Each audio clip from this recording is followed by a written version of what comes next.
नमस्कार, PP news line के prime time में आप सबका स्वागत। मैं हूं रजनी अनुभव। आइए सबसे पहले नजर डालते हैं आज दिन भर की प्रमुख सुर्खियों पर। अस्थायी कर्मचारियों को अगले 3 महीने में मिल सकती है बड़ी राहत। यातायात का उल्लंघन करने पर अब पेमेंट गेटवे के तहत वाहन चालक आसानी से कर सकते हैं राशि का भुगतान। परीक्षा में धांधली को लेकर all fire and emergency aspirants ने किया प्रदर्शन। और दिवंगत श्री विनय महाजन को श्रद्धांजलि देने हेतु केसी इंटरनेशनल स्कूल ने करवाई जूनियर सॉसर प्रतियोगिता। जम्मू कश्मीर में विभिन्न सरकारी विभागों में कार्यरत अस्थायी कर्मचारियों को अगले 3 महीने में सरकार बड़ी राहत दे सकती है। अस्थायी कर्मचारियों के मासिक वेतन में बढ़ोतरी, नियमित वेतन व नियमितीकरण के मुद्दे पर सरकार के अलावा भाजपा की कमेटी भी रिपोर्ट तैयार करने में जुटी हुई है।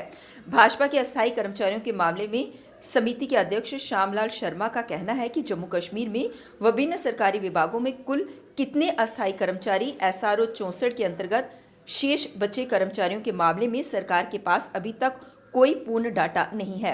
ऐसे में अब सरकार भी अपनी तरफ से डाटा जुटा रही है और भाजपा भी। जम्मू कश्मीर पुलिस ने जम्मू कश्मीर बैंक के सहयोग से 100% ई-चालान सिस्टम को प्रदेश में लागू कर दिया। इसके तहत जम्मू कश्मीर बैंक ने पुलिस को इंटरनेट पेमेंट गेटवे उपलब्ध करवाया है, जिसके तहत लोग आसानी से यातायात नियमों का उल्लंघन करने पर होने वाले चालान की राशि का भुगतान कर सकते हैं। इस मौके पर पुलिस महानिदेशक दिलबाग सिंह और जम्मू कश्मीर बैंक के CEO बलदेव प्रकाश विशेष तौर पर मौजूद रहे। इस मौके पर पुलिस महानिदेशक दिलबाग सिंह ने कहा कि ट्रैफिक पुलिस ने इतिहास रचते हुए 100% ई-चालान सिस्टम को लागू कर दिया, जिससे Jammu Kashmir police one nation one challan system के दायरे में आ गई है। उन्होंने कहा कि यातायात नियमों का पालन कराना ट्रैफिक पुलिस के लिए बड़ी चुनौती है। इसके साथ ही यातायात नियमों का उल्लंघन करने वालों पर कार्यवाही करना भी बहुत जरूरी है ताकि सड़क हादसों को रोका जा सके। All fire and emergency aspirants द्वारा आज प्रेस क्लब के बाहर प्रदर्शन किया गया। उन्होंने कहा कि एक बार फिर से धांधली का केस सामने आया है, क्योंकि एक ही गांव के यानी कि ब्लड रिलेशन के लोगों को लगाया गया है और इसमें साफ साफ तौर पर धांधली नजर आ रही है। इसके लिए उन्होंने उपराज्यपाल से गुहार लगाई कि इस मामले की निष्पक्ष जांच की जाए ताकि सबको इंसाफ मिल सके। अगर भाजपा ने कहा यहाँ पे कोई भ्रष्टाचार नहीं होगा तो 370 आर्टिकल हटने के बाद पहला लिस्ट मंजर आम पर है, वो है फायर एंड इमरजेंसी सर्विस। ये गुटा मतलब इसको नाम दिया गया मदरा फॉल्स स्कीम, नेपोटिज्म, ब्लड रिलेशन, सब कुछ इसमें। एक ही बाप के 5 बेटे, बड़गाम के एक ही गाँव के 50 लड़के इसमें सिलेक्ट हो गए। ये कहाँ का इंसाफ है? हम LG साहब से यही मोजबाना गुजारिश करते हैं कि मेहरबानी बराई करम आप इस पर ट्वीट कीजिए। हम तो नौकरी नहीं मांगते, हम भी जम्मू कश्मीर के रहने वाले हैं, हम भी यहाँ के सिटीजन हैं। अगर आपने यहाँ पे 370 आर्टिकल यहाँ पे भाजपा ने एब्रोगेट किया है, कहा कि यहाँ पे कोई करप्शन नहीं होगा, तो 370 आर्टिकल हटने के बाद पहला लिस्ट मदरा फॉल्स स्कीम से हम यही चाहते हैं कि मेहरबानी बराई करम इस पर ट्वीट कीजिए गवर्नर साहब और हकदारों का। लेट श्री विनय महाजन को श्रद्धांजलि देने हेतु जूनियर सॉसर चैलेंजर एक कंपटीशन केसी इंटरनेशनल स्कूल द्वारा करवाया गया, जिसमें बच्चों ने भाग लिया और इसके बारे में अधिक जानकारी साझा की स्कूल के प्रिंसिपल ने। क्योंकि बच्चे तो घर में बैठ बैठ के इतने बोर हो गए हैं कि उनको घूमने के लिए बाहर कोई जगह ही नहीं है। हमारी मैम ने इनके लिए इतने अच्छे प्रोग्राम किए हैं। ये जो गेम्स हैं, फुटबॉल हैं, ये बच्चों की हेल्थ के लिए बहुत बढ़िया है। मैं चाहती हूँ कि हर स्कूल वाले ये गेम बच्चों को ज़रूरी मस्ट करवाएं। हम कितना ज़रूरी समझते हैं कि आज जो पेरेंट्स हैं वो भी कहीं ना कहीं मना नहीं कर रहे हैं अपने बच्चों को मोबाइल से। कितना हानिकारक है मोबाइल जो बच्चों के लिए? मोबाइल तो बहुत ज़्यादा हानिकारक है, क्योंकि एक तो बच्चों की आईसाइट वीक हो रही है, दूसरा बैठे बैठे बच्चे तो पुरानी गेम्स ही भूल गए हैं। पहले बच्चे जो थे कितना खेलते थे, आजकल तो वो बच्चों की खेल कूद रही नहीं। तो हम चाहते हैं कि बच्चे इनसे कुछ सीखें, खेलें कूदें, अपनी इनकी हेल्थ के लिए भी बहुत बढ़िया है।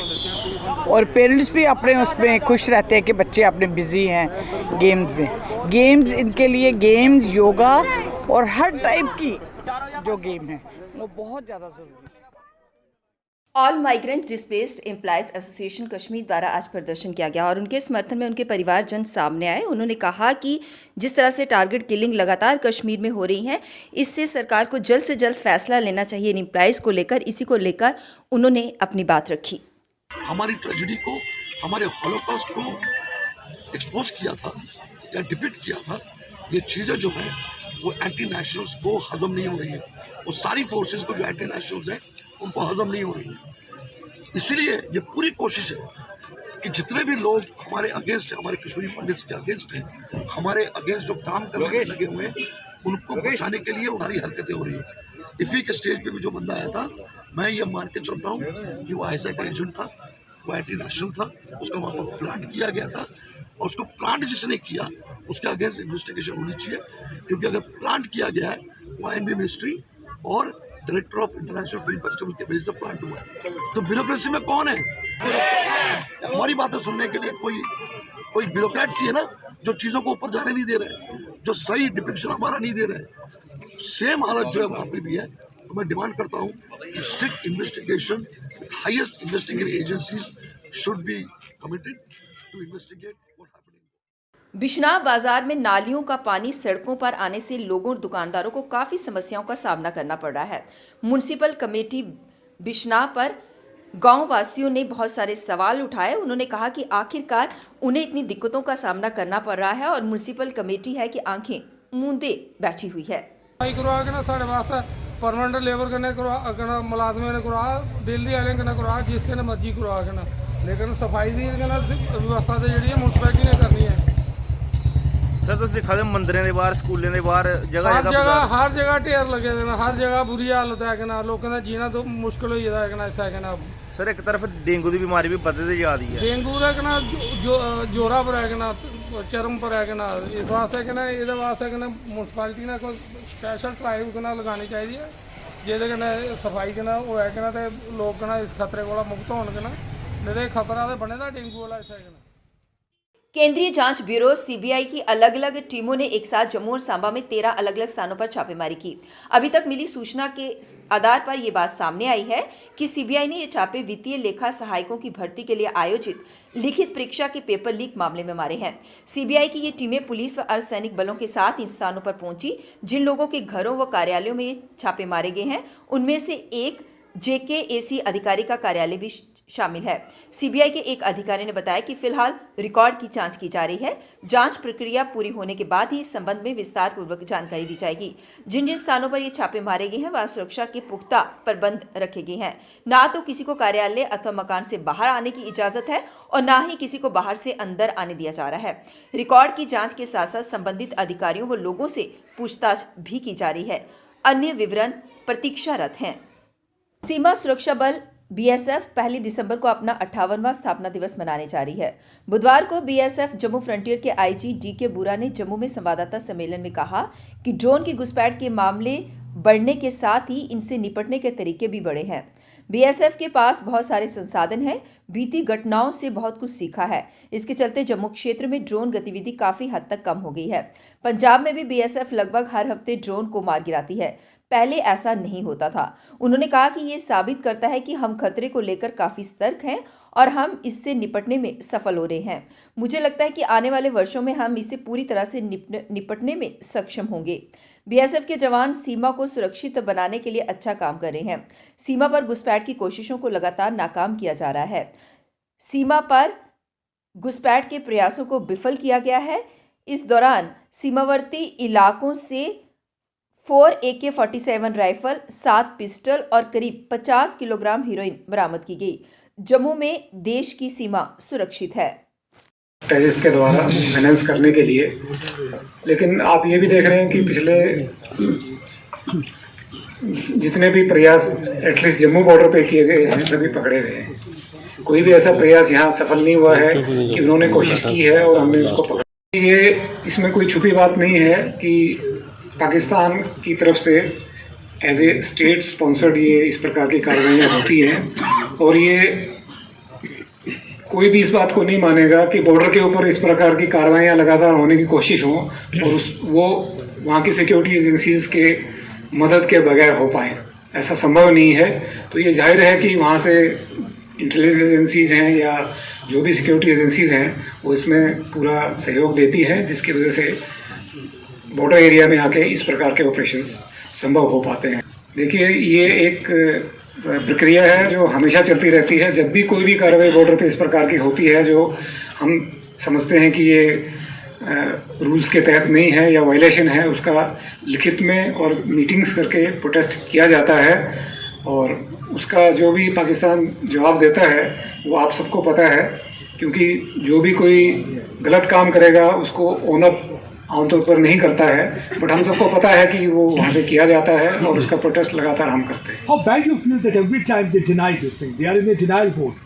वो एक उनकी राष्ट्रीय समस्या है, उनकी पॉलिसी है, उसके हिसाब से वो कार्रवाई करते हैं, वो हम सबको मालूम है। लेकिन हमारा काम ये है कि उनको सक्सेसफुल नहीं होने देना, हम उसके ऊपर ज़्यादा जोर देते हैं जो हम कर सकते हैं। और हम क्या कर सकते हैं कि वो ना होने दें, अगर हो तो उसको हम पकड़ पाएं, तो हमारा पूरा प्रयास उसके ऊपर है। Well, last question. ISI chief has now become the army chief here in Pakistan. Do you think that things will be escalate or things will really change? Or do you think the state policy of Pakistan to aid and abet terror will continue? देखो, ये बहुत बड़े मुद्दे हैं। मैं as a border man, हमारा काम ये है कि वो जो मर्जी करना चाहें करें, हमें कुछ होने नहीं देना है, तो हम इसी प्रिंसिपल पे काम करते हैं। भारतीय सेना ने पाकिस्तानी ड्रोन का शिकार करने के लिए एक नई रणनीति तैयार की है। ड्रोन को खतरे से निपटने के लिए सेना ने चील को प्रशिक्षित किया है। इसका नाम अर्जुन रखा गया है, जो ड्रोन के खात्मे करने में काफी सहयोग कर रहा है। उत्तराखंड के औली में भारत अमेरिका के संयुक्त प्रशिक्षण युद्ध अभ्यास के दौरान ये दिखाया गया। ड्रोन का शिकार करने के लिए इस तरह का प्रयोग पहली बार हुआ है। सेना के अधिकारियों ने बताया कि भारतीय सेना सैन्य अभियानों के लिए डॉग के साथ साथ चीलों का भी इस्तेमाल कर रही है। अभ्यास के दौरान देखा गया कि ड्रोन की आवाज़ सुनकर डॉग ने भारतीय सेना को अलर्ट किया। वहीं ड्रोन की लोकेशन की पहचान कर चील ने हवा में उसे खत्म करने का काम किया। मनी लॉन्ड्रिंग रोकथाम अधिनियम के प्रावधानों की संवैधानिक वैधता को चुनौती देने वाली अपनी याचिका को जम्मू कश्मीर की पूर्व मुख्यमंत्री महबूबा मुफ्ती ने वापस ले लिया है। मुफ्ती ने मनी लॉन्ड्रिंग के प्रावधानों को चुनौती देते हुए दिल्ली हाई कोर्ट में याचिका दायर की थी। इस पर हाल ही में सुप्रीम कोर्ट के निर्णय को देखते हुए उन्होंने दिल्ली हाई कोर्ट में दायर याचिका वापस ले ली। बता दें कि जम्मू कश्मीर की पूर्व मुख्यमंत्री महबूबा मुफ्ती ने धारा 50 की संवैधानिक अधिकारों के साथ साथ धन शोधन निवारण अधिनियम 2002 यानी कि prevention of money laundering act 2002 के प्रावधान को कोर्ट में चुनौती दी थी। पीएमएलए की ये धारा 50 ईडी को किसी भी व्यक्ति को सबूत देने के लिए बुलाने का स्वतंत्र अधिकार देती है। बता दें कि किसी भी मामले में सम्मन किए गए व्यक्ति को ईडी द्वारा पूछे गए प्रश्नों का उत्तर देना पड़ता है। अगर सम्मन किए गए व्यक्ति ने ऐसा नहीं किया तो वह पीएमएलए के तहत दंडित हो सकता है। अब वक्त हो चला एक ब्रेक का, मिलते हैं ब्रेक के बाद। मजबूती की पहचान ACC cement, messrs Bishandas Jaswal and sons, authorised stockist, ACC cement, 45 transport Nagar, Jammu. रंगीन खबरों की परत दर परत होता है तबसरा, बयां करता है खबर के पीछे की कहानी। तीर पंचाल से सब कुछ दिखता है।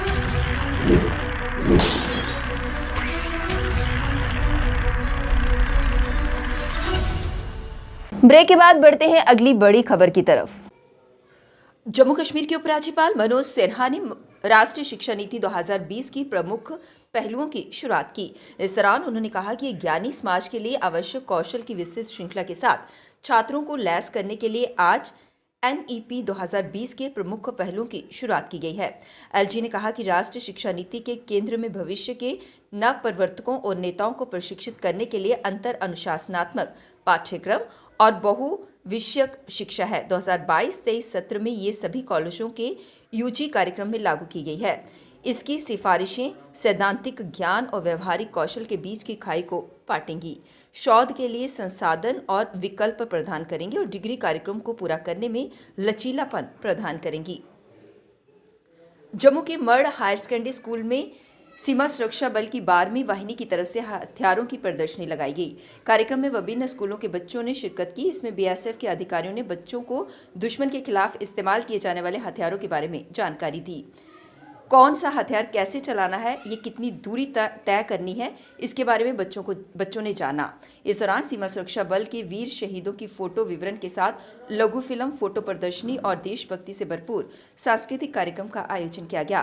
कार्यक्रम में बीएसएफ की 12वीं के commanding officer Dilbagh Singh, DDC chairman Jammu Bharat Bhushan, DDC सदस्य मर्ड बलवीर लाल, एसडीएम मर्ड राजीव खजूरिया, तहसीलदार रामपाल शर्मा विशेष तौर पर मौजूद रहे।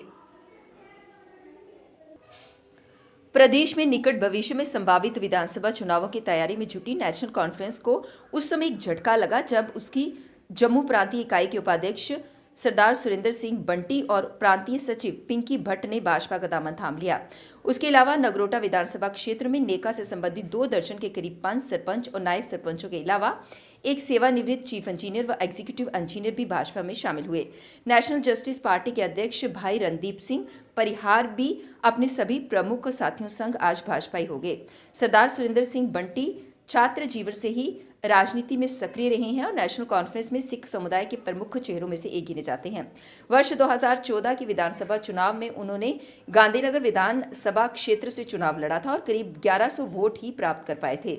उन्हें भाजपा में शामिल कराने में वरिष्ठ भाजपा नेता और पूर्व विधायक देवेंद्र सिंह राणा का योगदान माना जा रहा है। देवेंद्र सिंह राणा भी करीब 1 साल तक नेशनल कॉन्फ्रेंस के जम्मू प्रांत के प्रधान थे।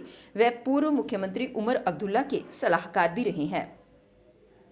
रबी सीजन में किसानों की दिक्कतें बढ़ गई हैं क्योंकि गेहूं की बिजाई का सीजन गुजर रहा है। ऐसे में किसानों को ना ही खाद मिल पा रही है और ना ही बीज। ऐसे में किसानों की दिक्कतें बढ़ गई हैं। जमीन में नमी बराबर बनी हुई है लेकिन किसानों को डीएपी खाद नहीं मिल पा रही। वहीं बीज के लिए भी दरबदर होना पड़ रहा है। किसानों का कहना है कि कृषि विभाग की जिम्मेदारी है कि किसानों को बीज की उपलब्धता कराए, लेकिन ऐसा नहीं हो पा रहा है। 1 साल विभाग किसानों को बुनियादी सुविधाएं देने में विफल हो रहा है। आरएसपुरा के किसान ने बताया कि पहले किसान इसलिए दुखी था क्योंकि बारिश के कारण बासमती धान की कटाई नहीं हो पा रही थी। लंबे समय तक बासमती धान खेतों में ही रही और इससे समय पर गेहूं की बिजाई नहीं हो पाई। मुश्किल से अब किसान ने फसल को समेट लिया है और गेहूं की बिजाई के लिए गिनती के लिए दिन ही बचे हैं, लेकिन किसी भी खाद केंद्र में खाद नहीं है और बीज भी मुश्किल से प्राप्त हो रहा है। ऐसे में किसान संकट में है। जम्मू रेलवे स्टेशन पर साफ सफाई को सुनिश्चित बनाने के लिए स्टेशन डायरेक्टर उचित सिंघल ने रेल अधिकारियों के साथ स्टेशन परिसर का दौरा किया और इस दौरान स्टेशन में स्वच्छता को सुनिश्चित करने के लिए जरूरी कदम उठाने के निर्देश दिए। उन्होंने इस दौरान टैक्सी और बस यूनियन के सदस्यों को रेलवे द्वारा उन्हें ही दी गई भूमि पर गंदगी ना फैलाने को कहा। स्टेशन डायरेक्टर ने इस दौरान ये निर्देश दिया कि गंदगी फैलाने वाले लोगों की पहचान कर उन पर कार्रवाई यानी जुर्माना किया जा सकेगा। स्टेशन डायरेक्टर उचित सिंघल ने कहा कि प्रधानमंत्री नरेंद्र मोदी देश में साफ सफाई को सुनिश्चित करने के लिए स्वच्छ भारत अभियान को चला रहे हैं। ये देशवासियों की जिम्मेदारी बनती है कि वे प्रधानमंत्री द्वारा चलाए जा रहे इस अभियान में अपनी हिस्सेदारी दें। पीपी न्यूज लाइन के प्राइम टाइम के आज के इस अंक में बस इतना ही। मुझे और मेरी पूरी टीम को दीजिए इजाजत और आप देखते रहिए पीपी न्यूज लाइन। नमस्कार। जम्मू में आई टेस्टिंग की साइंटिफिक और मॉडर्न टेक्नोलॉजी के लिए हमेशा याद रखें जेम ऑप्टिशियंस, जहां पर रखा जाता है आपकी हर जरूरत का ख्याल। Gem opticians with the facility of eye exercise, A scan, biometry, pachymetry और ऑटोमेटेड फील्ड एनालाइजर। और हाँ, हमारे यहाँ बढ़िया क्वालिटी के ब्रांडेड स्पेक्टिकल्स, सनग्लासेस और कॉन्टेक्ट लेंसेज मिलते हैं। आपका भरोसेमंद एक ही नाम, Gem opticians, Gandhinagar. Gem opticians, Nai Basti. Gem opticians, Amphalla. Gem opticians, Trikuta नगर।